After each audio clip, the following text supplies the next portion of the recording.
আজ আমরা রবীন্দ্রনাথের 3 নায়িকার সম্পর্কে কথা বলবো, যাদের জীবনে প্রেম তো এসেছিল, কিন্তু বিরহ জায়গা করে নিয়েছিল বিস্তর। চিত্রাঙ্গদা, যে প্রমাণ করেছিল রূপ দিয়ে প্রেম হয় না, প্রেম হয় শুধু হৃদয়ের মিলন।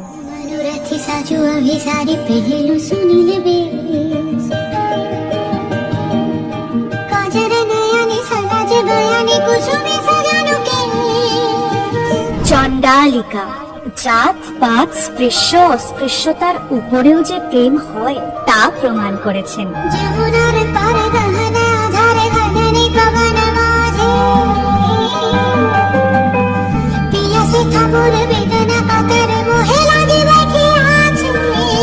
শ্যামা প্রেমকে পাবার জন্য পৌঁছে গিয়েছিলেন এক সীমাহীন পর্যায়ে, কিন্তু অসীম প্রেমের সাগরে নিজেকে সিক্ত করতে পারেননি কখনো। তাই শেষে প্রেমও বিদায় নিয়েছিল তার জীবন থেকে।